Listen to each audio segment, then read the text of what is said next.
superhero cinema cannot be understood without Richard Donner's Superman, which marked a before and after in the genre.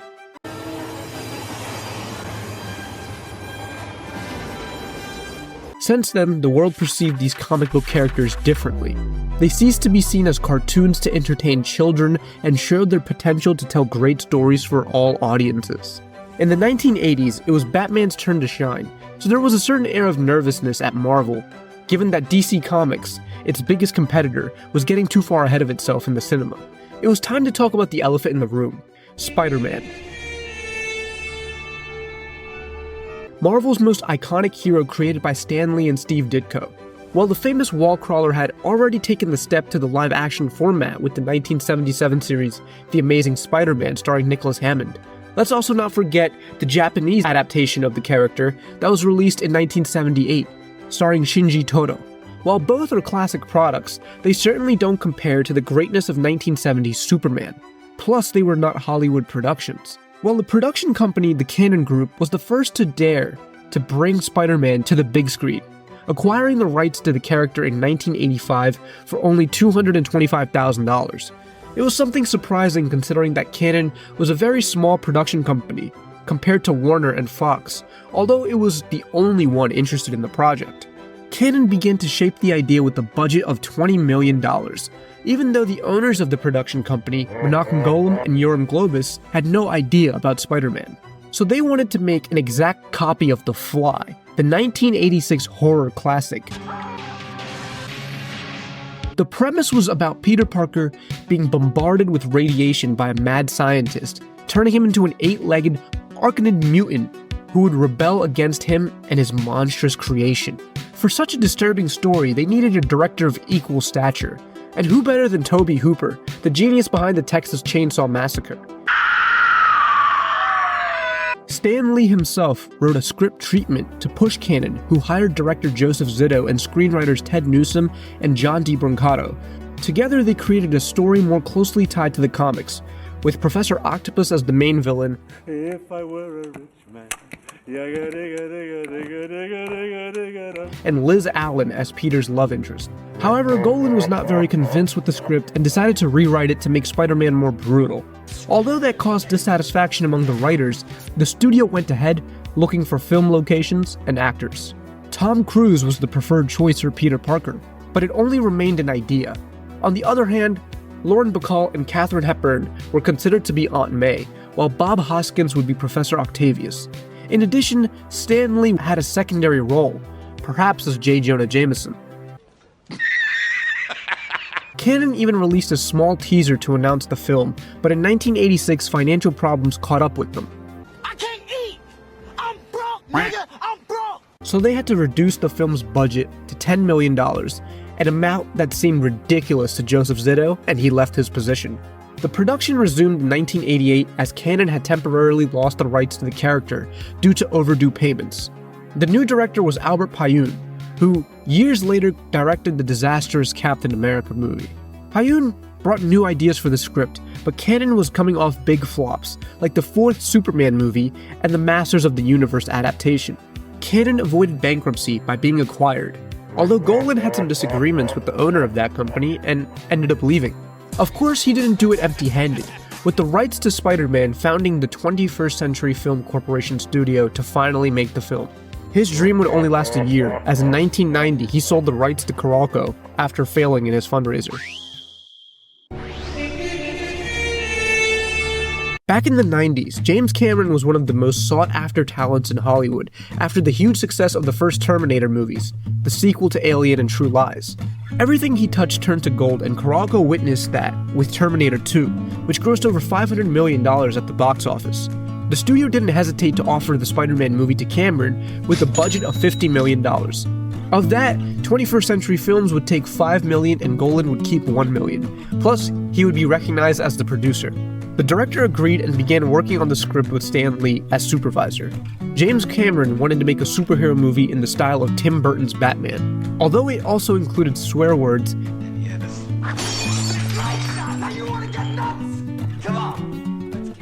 and situations that left little to the imagination, plus some moments that would have forced an R rating. For the realization of this story, James Cameron had the support of Barry Cohen and Ted Newsom. But before that, Cameron was forced by contract issues to sign the script delivered by Golan, which belonged to the failed project of Zitto.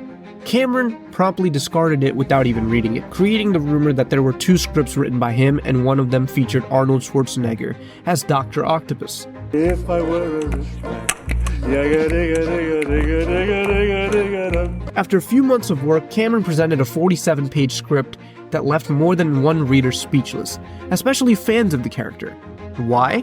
Well, the story by James Cameron, in which the characters closely resembled their comic book versions, reflected the spider's bite while Peter Parker was taking pictures at a scientific exhibit. After suffering a series of hallucinations, the young man would discover that he would see better without glasses.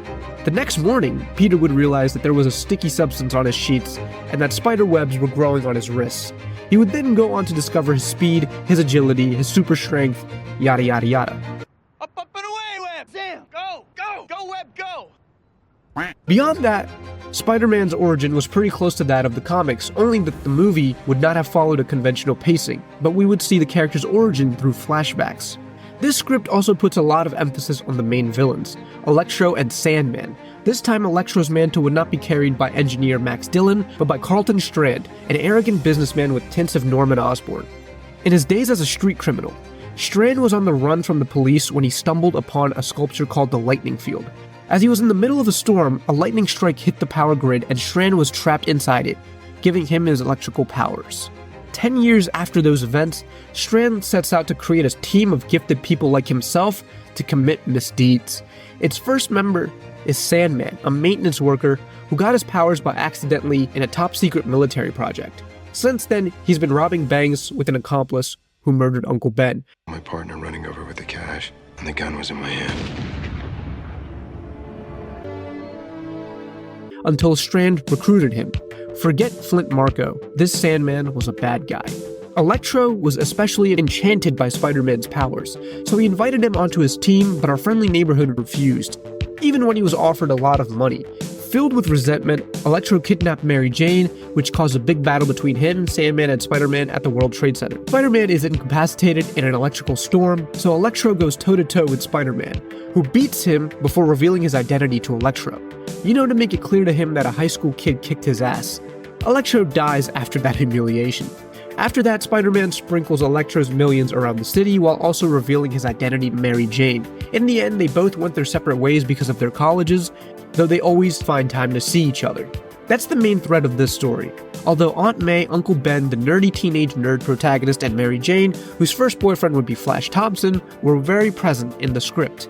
It was certainly a groundbreaking script for the time. It wasn't as controversial as Darren Aronofsky's dark and depressing Vision for Batman Year One, another film that never happened, but it was definitely something new for the character. James Cameron already had a star reputation by then, so the casting couldn't be far behind. For Peter Parker, he considered Edward Furlong, though his favorite was Leonardo DiCaprio, a young man who was just taking his first steps in the industry, but who had a lot of potential. In the end, they only had a couple of talks with DiCaprio until the project stalled.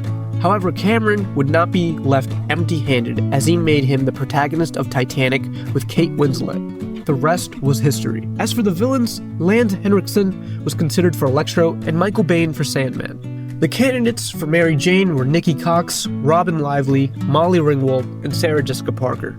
As in the original proposal, Katharine Hepburn continued to be considered for the role of Aunt May alongside Maggie Smith. Finally, for the role of Spider-Man's #1 hater, J Jonah Jameson, the studio considered Michael Douglas and R. Lee Ermey. Truth be told, the cast would have been pretty good, but fate had other plans for Cameron, or rather, Menachem Golan. While James Cameron was developing his treatment of the film, the legal aspects of the production were in court.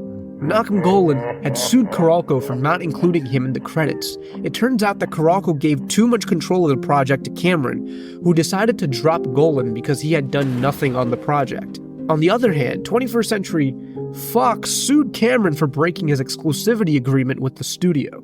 There were also other problems about who was going to have control of distribution, as Carolco, Viacom, and Columbia TriStar were disputing it.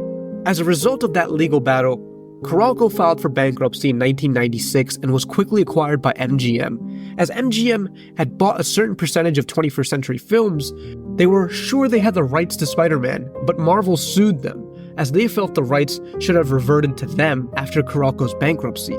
Cameron tried to pressure Fox to buy the rights to the character to keep his project alive, but the studio didn't want to get into the legal mess. Tired of waiting, Cameron decided to give up.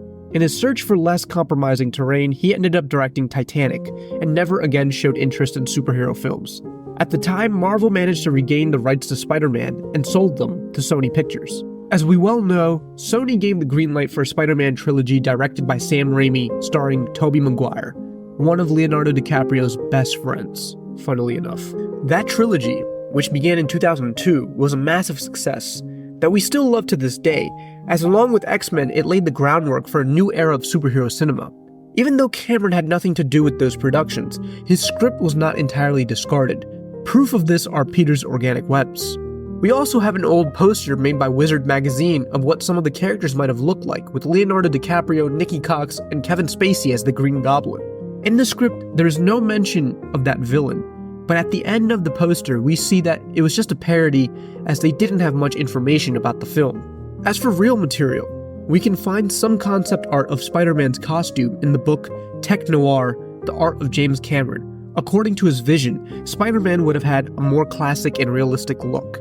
On more than one occasion, Cameron had lamented the cancellation of this project, dubbing it the greatest movie I never made. However, after that stumble, his career took off incredibly, with great success such as Titanic and the Avatar saga. Perhaps the current canon was best for both Raimi and Cameron, but I'm sure that somewhere in the Spider-Verse, DiCaprio wears the mask of our friendly neighbor, Spider-Man. Wait! Who are you? You've had somebody slipping me drugs in Boston. I do? Well, arrivederci, Luigi.